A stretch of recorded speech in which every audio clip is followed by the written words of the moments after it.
بسم اللہ الرحمن الرحیم۔ گمنام ایرو کے معزز ناظرین، السلام علیکم۔ آئیے چلتے ہیں کہانی کی طرف۔ اس نے قدرے فخریہ انداز میں چاروں طرف اشارہ کیا۔ اڑے یہ ہوٹل ہے کوئی یتیم خانہ نہیں ہے کہ سب حالی موالی منہ اٹھا کر ادھر آ جاتے ہیں۔ مفت خورے میرے پاس دن میں بہت آتے ہیں، اگر میں سب کو مفت کھانا کھلانے لگوں تو میرا ہوٹل تو 4 دن میں نیلام ہو جائے گا۔ اس نے ایک بار پھر حقارت سے میرا سرتاپا جائزہ لیا اور ناک منہ چڑھاتے ہوئے بولا، کام کے نہ کاج کے دشمن اناج کے۔ اتنا چوڑا آدمی ہے، اتنی جان لیے پھر رہا ہے، گبرو جوان ہے، تیرے کو مفت مانگ کر کھاتے ہوئے شرم نہیں آتی؟ اس کے چہرے اور لہجے کی تمام تر حقارت کے باوجود اس وقت نہ جانے کیوں مجھے بدمزگی یا توہین کا احساس نہیں ہوا۔ شاید انسان جب اندر سے برا برا اور آسودہ حال ہوتا ہے تو اسے مفلس و کلاش کہلانا اور حقارت کا برتاؤ کیا جانا زیادہ برا نہیں لگتا۔ جب میں حقیقتاً مفلس و کلاش تھا تو اس قسم کا رویہ دل میں آگ لگا دیا کرتا تھا۔ اب تو مجھے یہ جان کر حیرت ہوئی کہ میں دل ہی دل میں اس صورتحال کو تقریباً انجوائے کر رہا تھا۔ فقیروں کا بیس بدل کر تماشائے اہل کرم دیکھنے میں بھی ایک عجیب اور الگ ہی طرح کی لذت پوشیدہ تھی۔ اس کا اندازہ مجھے دھیرے دھیرے ہو رہا تھا۔ پرانے بادشاہ اور خلفاء اگر راتوں کو بیش بدل کر رعیت کا حال جاننے کے لیے نکلتے تھے تو اس میں ادائیگی فرض کی دشواریوں کو اپنی ظرف کی آزمائش کے علاوہ یقیناً ایک طرح کی دلچسپی بھی پوشیدہ ہوتی ہوگی۔ اس عالم میں انسان پر دوسروں کے کردار کے بڑے عجیب پہلو آشکار ہوتے ہیں۔ زندگی بڑے تحیر انگیز انداز میں اپنے ان گنت پہلو لیے سامنے آتی ہے۔ سب کچھ بہت دلچسپ بھی لگتا ہے اور عبرت آموز بھی، لیکن یہ سب کچھ بہرحال ایک کڑی آزمائش سے کم نہیں تھا۔ اس سے گزرنے کے لیے بڑا حوصلہ چاہیے تھا۔ دینوں یقیناً حقارت سے ہنستا اگر اسے یہ بتایا جاتا کہ اس وقت اس کے چھپر ہوٹل کے سامنے کراچی کے ایک 5 سٹار ہوٹل کا مالک کھڑا تھا، جس کا کاروبار پاکستان کے طول و عرض میں پھیلا ہوا تھا، جس کے لیے پاکستان کے کسی بھی 5 سٹار ہوٹل میں بل کی ادائیگی ضروری نہیں تھی، صرف بل پر دستخط کر دینا ہی کافی ہوتا تھا، جسے معلوم ہی نہیں ہوتا تھا کہ کب اس قسم کے بل اس کے اکاؤنٹ ڈپارٹمنٹ میں جاتے تھے اور کب ان کی ادائیگی ہو جاتی تھی۔ وہ شخص دینوں کے چھپر ہوٹل پر ناشتے کا سوالی بنا کھڑا تھا۔ دینوں کو یقیناً اپنے چھپر ہوٹل پر خاصا ناز تھا، شاید وہ گاؤں کے خوشحال لوگوں میں سے ایک ہو۔ اس دوران اس نے غالباً رات کے بچے ہوئے ایک آدھا سالن کا برتن چولہے پر رکھ دیا تھا اور دوسرے چولہے پر ایلومینیم کا ایک کالا سا فرائنگ پین رکھ کر اس میں کچھ مکھن ڈال رہا تھا۔ ان چیزوں کی خوشبوؤں سے میری اشتہا تیز ہونے لگی۔ ایک لمحے کے لیے مجھے شبہ ہوا کہ شاید میرے محسوسات اس درندے کے سے رہے ہوں جو لمحہ بے لمحہ شکار کے قریب جا رہا ہوتا ہے۔ میری بھوک پیاس طلب اور توانائیاں سبھی اپنی تمام تر شدتوں کے ساتھ جاگ اٹھی تھیں۔ میں نے اپنے لہجے میں مسکینی برقرار رکھنے کی کوشش کرتے ہوئے کہا، دینو سائیں، میں بیکاری نہیں ہوں، مانگ تانگ کر کھانا نہیں چاہتا، میں تو کام کی تلاش میں ہوں۔ آپ مجھے اپنے ہوٹل میں ویٹر، میرا مطلب ہے بیرر، رکھ لیں۔ اڑے بیرے کا کام بھی کوئی آسان نہیں ہے۔ جو بھی موالی ادھر مفت کھانا کھانے کے چکر میں آتا ہے وہ بولتا ہے ہم کو بیرر رکھ لو، کوئی بولتا ہے ہم کو برتن دھونے پر رکھ لو، کوئی بولتا ہے ہم کو باہر والا بنا لو۔ تم نے کبھی پہلے اس طرح کا کام کیا ہے؟ اس نے ایک لمحے کے لیے رک کر سرخ آنکھوں سے مجھے گورا۔ وہ باتوں کے دوران اپنا کام بھی کرتا جا رہا تھا، کھانے پینے کی مختلف چیزیں گرم کر رہا تھا اور ساتھ ساتھ اپنے لیے اچھا خاصا پرتعیش ناشتہ تیار کر رہا تھا۔ میں نے اس کے سوال کا جواب دیانتداری سے دیتے ہوئے کہا، نہیں، میں نے پہلے یہ کام نہیں کیے، لیکن میں کر لوں گا۔ انسان کرنا چاہے تو دنیا کا کوئی کام مشکل نہیں ہے۔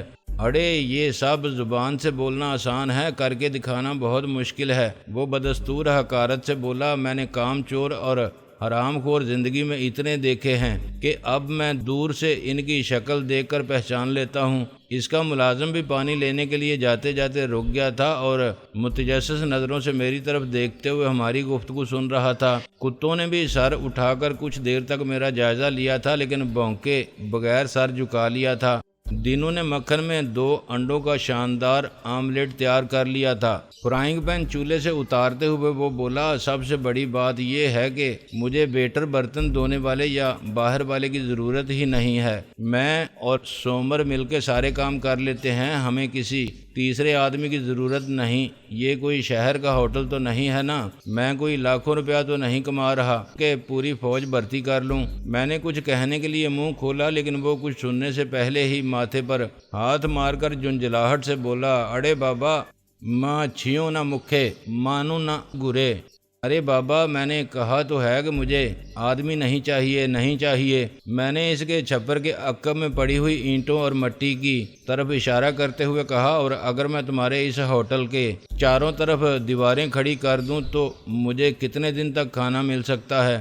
میں نے شاید لا علمی میں اس کی کمزوری دریافت کر لی تھی۔ اس کی برہمی یک لگتی ہی کافی کم ہو گئی، اس کی آنکھوں میں اچھی خاصی دلچسپی کی چمک ابھر آئی تھی، لیکن وہ اسے دبانے کی کوشش کرتے ہوئے بظاہر بے نیازی سے بولا، تم نے پہلے کبھی چنائی وغیرہ کی ہے؟ راج مستری کا کام کیا ہے؟ اکیلے سب کچھ کر لو گے؟ یہ سیدھا سادہ سا کام ہے، اس کے لیے کوئی راج مستری یا مزدور ہونا ضروری نہیں، صرف محنت کی ضرورت ہے۔ میں نے اپنے گوٹھ میں کئی مرتبہ اپنے اور دوسروں کے مکانوں کی دیواریں بنائی ہیں، ان میں کھڑکیاں دروازے بھی لگائے ہیں، اوپر چھتیں بھی ڈالی ہیں۔ یہ کون سا شہر میں پلازا بنانے کا کام ہے، آسان ہی ہے، میں سب کر لوں گا، تم دیکھو گے تو طبیعت خوش ہو جائے گی۔ مجھے اس کو قائل کرنے کی کوشش میں لطف آ رہا تھا، وہ کام دیکھ کر ہی پتہ چلے گا۔ اس کے لہجے میں مزید نرمی آ گئی، اس کے الفاظ سے ظاہر تھا کہ وہ تقریباً آمادہ ہو چکا تھا، لیکن جب تک کچھ کام کر کے نہیں دکھاؤ گے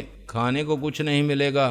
مجھے مفت خوروں سے بڑی نفرت ہے، میں نے خود زندگی میں کبھی مفت کا نہیں کھایا اور نہ ہی کسی کو کھلاتا ہوں۔ وہ کھڑے ہی کھڑے ایک شاندار پراٹھے کے ساتھ اپنا شاندار آملیٹ چٹ کرنے لگا۔ میں نے تھوک نکلتے ہوئے نظر چرا لی اور دھیمے لہجے میں کہا، ٹھیک ہے، میں بھی جب تک تمہیں کچھ کر کے نہیں دکھا دوں گا تم سے کچھ کھانے کو نہیں مانگوں گا۔ ہاں، یہ ہوئی نا مرد بچے والی بات۔ موٹی موٹی مونچھوں کے نیچے اس کے ہونٹوں پر پہلی بار خفیف سی مسکراہٹ نمودار ہوئی۔ اگر مجھے تمہارا تھوڑا سا کام دیکھ کر اندازہ ہو گیا کہ تم کام ٹھیک کر لو گے تو میں تمہیں چاروں دیواروں بنانے کی اجازت دے دوں گا۔ جب تک تم کام کرو گے تمہیں تینوں وقت کھانا یہاں سے ملے گا، بلکہ اگر تمہارے پاس رہنے کا ٹھکانہ نہیں ہے تو رات کو تم یہیں سو بھی سکتے ہو۔ یہ میرا ملازم سومر بھی ادھر سوتا ہے۔ اس نے بڑی بڑی چارپائیوں کی طرف اشارہ کیا، پھر ایک بڑا سا نوالا حلق سے اتارتے ہوئے اسے گویا کوئی خیال آیا اور وہ خبردار کرنے سے انداز میں بولا،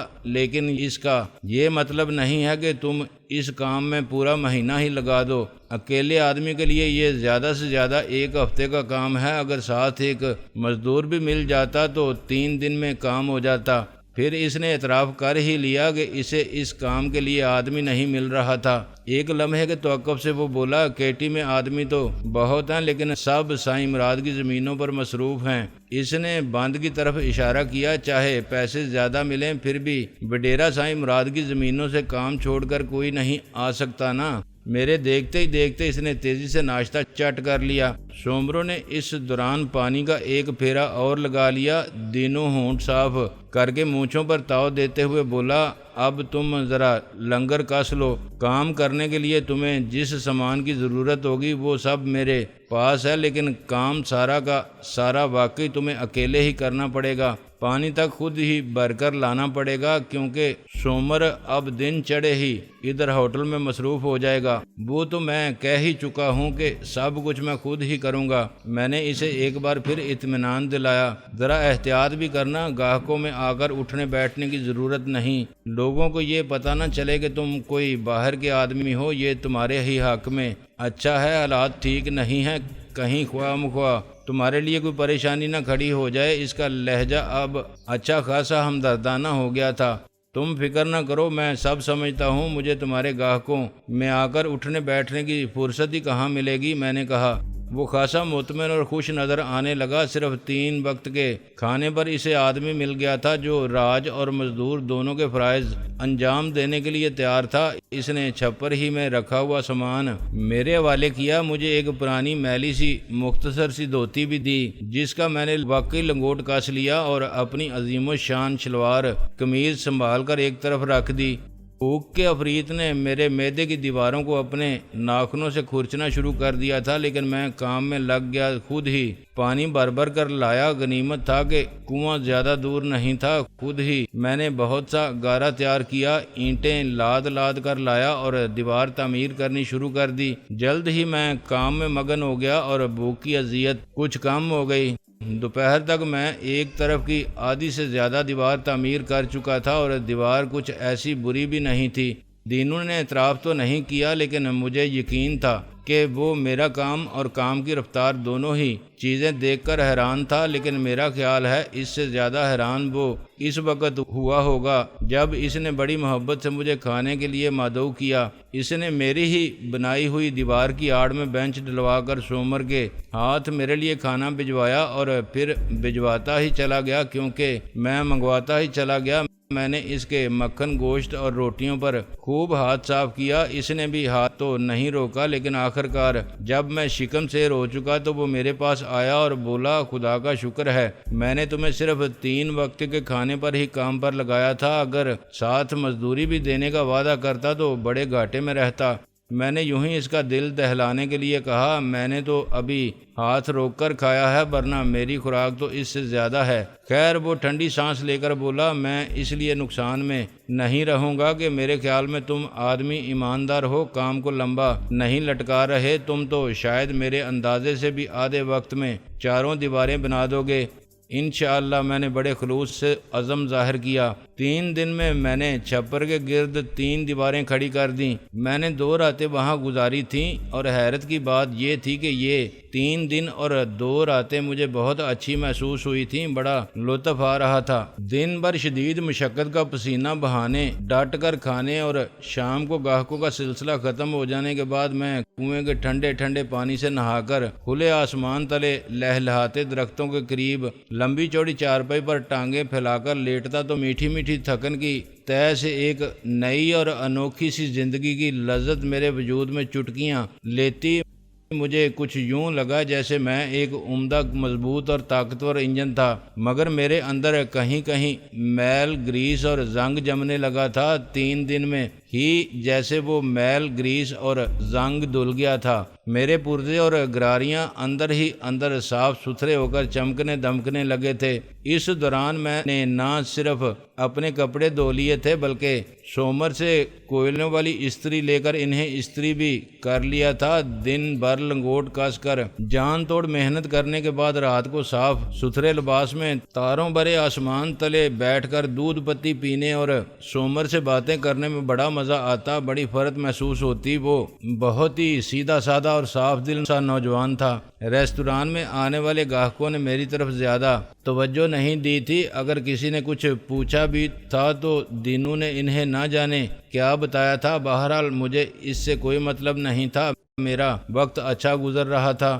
چوتھے روز دوپہر کو جب میں چوتھی دیوار آدھی سے زیادہ بنا چکا تھا تو یکایک ہی مجھے اس سوال نے آن گھیرا کہ اب کیا ہوگا۔ کام تو ختم ہونے کے قریب تھا، اس کے بعد دینوں کو میری ضرورت نہیں تھی۔ اب مجھے کدھر کا رخ کرنا تھا مجھے نہیں معلوم تھا۔ زندگی کا دائرہ اب مجھے کس طرف لے جانے والا تھا۔ میں نے چوتھے اور آخری نمبر پر سامنے کی دیوار کو رکھا تھا۔ سامنے کی اس دیوار کی تعمیر کرتے وقت میری پشت باہر بیٹھے گاہکوں کی طرف تھی۔ اچانک میں نے 2 آدمیوں کو اپنی ادھوری سی دیوار کے قریب سے گزر کر دینوں کے قریب پہنچتے دیکھا۔ ان میں سے ایک خوب لمبا چوڑا تنومند تھا، اس کی مونچھیں دینوں کی مونچھوں سے کہیں بڑی اور باروب تھیں۔ وہ نوجوان ہی تھا، سر پر بڑی سی پگڑی تھی۔ دوسرا ذرا چھوٹے قد کا اور کم جسیم تھا، لیکن اس کے کندھے پر کلاشنکوف موجود تھی۔ وہ دونوں مٹی کے کاؤنٹر کے سامنے دینوں کے مقابل جا رکے۔ میں دیوار میں اینٹیں بھی چن رہا تھا اور یہ منظر بھی دیکھ رہا تھا۔ دینوں نے پھیکی سی مسکراہٹ سے ان کا استقبال کیا۔ وہ یقیناً دینوں کے لیے اجنبی نہیں تھے، لیکن انہیں دیکھ کر دینوں کے چہرے سے گویا زندگی کی چمک رخصت ہو گئی تھی، تاہم بظاہر وہ حوصلے سے کھڑا رہا۔ لمبے تڑنگے شخص نے خاموشی سے اپنا بڑا سا ہاتھ پھیلا دیا۔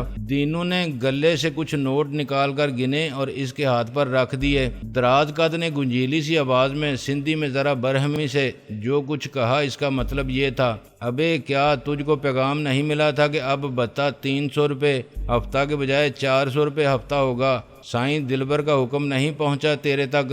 پیغام تو ملا تھا سائیں، دینو ہاتھ جوڑ کر بولا، لیکن آپ سائیں دلبر کی خدمت میں ہماری طرف سے فریاد کرنا۔ آپ خود ہی بتائیں ہم 400 روپیہ ہفتہ کیسے دے سکتے ہیں؟ اتنا تو اب خود ہمارے حصے میں نہیں آتا۔ ہم تو 300 روپیہ ہفتہ ہی پیٹ کاٹ کر دے رہے ہیں۔ گاہکی آدھی رہ گئی ہے، پہلے تو رات گئے تک محفلیں جمتی تھیں، گاہک بیٹھے رہتے تھے، اب تو مغرب کے بعد سناٹا چھا جاتا ہے۔ ابے تقریر بند کر، حالات خراب ہیں، اسی لیے تو بھتے کی رقم بڑھ گئی ہے۔ تمہیں کیا پتہ ہمیں علاقے کی حفاظت کے لیے اور تم لوگوں کے کاروبار جاری رکھنے کے لیے کیا کیا مصیبت اٹھانی پڑتی ہے؟ بس سیدھی طرح بتا، 400 روپے ہفتہ دے گا یا نہیں؟ سائیں 400 روپیہ ہفتہ دینے سے تو بہتر ہے میں یہ ہوٹل ہی بند کر دوں۔ دینو ہاتھ باندھ کر بولا۔ اس کے ہاتھ بے شک بندھے ہوئے تھے، لیکن اس کے لہجے میں بغاوت تھی۔ اس کا لہجہ بلا شبہ اس شخص کا لہجہ تھا جو کسی کی مسلسل زیادتیوں سے تنگ آ کر آخرکار زندگی سے بیزار ہو جاتا ہے۔ اسے اپنی جان کی بھی پرواہ نہیں رہتی۔ یعنی تیری طرف سے انکار ہے؟ دراز قد نوجوان پھنکارا۔ چاروں طرف گہرا سناٹا چھا گیا تھا۔ میں نے محسوس کیا ریستوران کے بیشتر گاہک کھسک چکے تھے۔ 300 روپیہ ہفتہ دینے سے میں نے انکار نہیں کیا، اس سے زیادہ دینا میرے لیے ممکن نہیں ہے، دینوں نے فیصلہ کن لہجے میں جواب دیا۔ اچانک ہی ان دونوں نے دینو کو پکڑ کر کاؤنٹر کے عقب سے کھینچ لیا اور فرش پر گرا کر بھاری بوٹوں کی ٹھوکروں پر رکھ لیا۔ دینو رو رہا تھا، فریاد کر رہا تھا، آخرکار مجھ سے برداشت نہ ہو سکا۔ میں نے گارے کا تسلہ ایک طرف رکھا اور جس بینچ پر میں کھڑا تھا اس سے چھلانگ لگا دی۔ چھپر ریستوران کے اندرونی حصے میں اس وقت کوئی گاہک موجود نہیں تھا۔ بینچیں دیواروں کے ساتھ لگی ہوئی تھیں، بیچ میں جتنی بھی جگہ خالی تھی اس میں دینو ان دونوں کی ٹھوکروں کے درمیان فٹ بال کی طرح لڑک رہا تھا۔ وہ دراصل ٹھوکروں سے بچنے کی کوشش میں تڑپ کر کبھی ایک طرف کو لڑکتا تھا اور کبھی دوسری طرف کو، لیکن بچ نہیں پا رہا تھا۔ دراز قد اور پستہ قد دونوں ہی نواردوں کے پیروں میں بھاری بوٹ تھے۔ کبھی ایک کی ٹھوکر دینو کی پسلیوں پر پڑتی، کبھی دوسرے کی ٹھوکر اس کی کھوپڑی پر۔ مجھے اچھی طرح اندازہ تھا کہ یہ ضربیں اس کے لیے کتنی اذیت ناک ثابت ہو رہی ہوں گی۔ وہ بری طرح بلبلا رہا تھا، درد سے تڑپ رہا تھا، لیکن ٹھوکریں مارنے والے دونوں آدمی گویا اس کی اذیت سے محظوظ ہو رہے تھے۔ میں دم کی خاصی زوردار آواز کے ساتھ اندر کودا تھا، لیکن انہوں نے پلٹ کر میری طرف دیکھنے کی زحمت نہیں کی۔ انہیں یقیناً پورا اطمینان تھا کہ کوئی ان کی کارروائی میں مداخلت کی جرات نہیں کر سکتا۔ دینوں کے حلق سے کچھ ناقابل فہم سی آوازیں نکل رہی تھیں۔ در حقیقت ایک تو وہ معافی مانگ رہا تھا، فریاد کر رہا تھا، دوسرے یہ بتانے کی کوشش کر رہا تھا کہ وہ منہ مانگا بھتہ دینے کے لیے تیار ہے، اگر نہ دے سکا تو ریستوران بند کر کے چلا جائے گا۔ لیکن اب کوئی اس کی بات نہیں سن رہا تھا، اس کے لیے اب گویا معافی کا وقت گزر چکا تھا۔ میرے خیال میں پہلے پستہ قد کا بندوبست کرنا ضروری تھا، کیونکہ اس کے کندھے پر کلاشنکوف موجود تھی۔ میں نے اپنی تمام تر قوت گویا ایک نقطے پر مرکوز کرتے ہوئے اس کی کنپٹی پر صرف ایک ہی گونسا رسید کیا۔ اس کے لیے وہ ایک ہی گونسا کافی تھا۔ وہ اچھل کر خاصی دور تک گیا اور میری ہی بنائی ہوئی ایک دیوار سے ٹکرا کر پٹ سے چھپکلی کی طرح گرا اور وہیں ساکت ہو گیا۔ دراز قد اور باروب مونچھوں والا نوجوان یوں تو اپنے ساتھی کی کنپٹی پر گھونسا پڑتے ہی میری طرف گھوم چکا تھا، لیکن کئی لمحے تک وہ کچھ بھی نہ کر سکا۔ اس نے مجھ پر حملہ آور ہونے کی کوشش نہیں کی۔ اس کی وجہ یہ نہیں تھی کہ وہ مجھ سے خوفزدہ تھا، در حقیقت وہ حیرت سے بت بن کر رہ گیا تھا۔ اسے یقین ہی نہیں آ رہا تھا کہ ایک مزدور نے اس کے ساتھی پر ہاتھ اٹھانے کی جرت کی تھی۔ میرے ہاتھ ابھی تک مٹی میں لتھڑے ہوئے تھے اور جسم پسینے سے تار تھا۔ لباس کے نام پر میرے جسم پر صرف وہی دھوتی تھی جو دینو نے مجھے دی تھی اور جسے میں نے لنگوٹ کی شکل میں باندھ رکھا تھا۔ میں نے دراز قد نوجوان پر حملہ کرنے میں پہل نہیں کی کیونکہ وہ دینی کو ٹھوکریں مارنا بند کر چکا تھا۔ میں اس کے بالکل سامنے ساکت کھڑا تھا اور اسے گویا سوچنے سمجھنے کا موقع دے رہا تھا کہ اسے مجھ سے پنگا لینا چاہیے یا نہیں۔ ایک لمحے کے لیے گویا پورا منظر ہی ساکت ہو کر رہ گیا۔ میں پلکیں تک نہیں جھپکا رہا تھا اور دراز قد نوجوان بھی اسی طرح ساکت کھڑا تھا۔ صرف پس پردہ آوازوں کی طرح دینوں کی درد بھری کراہیں ابھر رہی تھیں۔ پھر یکدم ہی جیسے اس تنومند نوجوان کو کسی نادیدہ ننگے تار سے زوردار کرنٹ لگا، لیکن اس سے وہ ہوش و حواس کی دنیا میں واپس نہیں آیا بلکہ اس پر اچانک جیسے پاگل پن کا دورہ پڑ گیا۔ اس کے چہرے پر زلزلے کے آثار نمودار ہوئے، آنکھوں میں وحشت اور دیوانگی در آئی۔ اس نے چولہے پر سے ایلومینیم کا فرائنگ پین اٹھا لیا جس میں دال فرائی تیار ہونا تھی۔ دال کو مکھن کا بگار لگانے کے لیے دونوں چیزیں ڈالی گئی تھیں، مگر اس وقت تک دال جلنے لگی تھی اور خود بدھ کر رہی تھی۔ جو لوگ ہمیشہ اپنی طاقت کے زوم میں رہے ہوں، جنہیں کوئی پوچھنے والا نہ ہو، جن کے سامنے کبھی کسی نے سر نہ اٹھایا ہو، وہ عموماً لڑائی بڑائی کے معاملے میں احمق ثابت ہوتے ہیں، خصوصاً جب کوئی پہلی بار ان کے سامنے سر اٹھا کر سینہ تان کر کھڑا ہوا ہو۔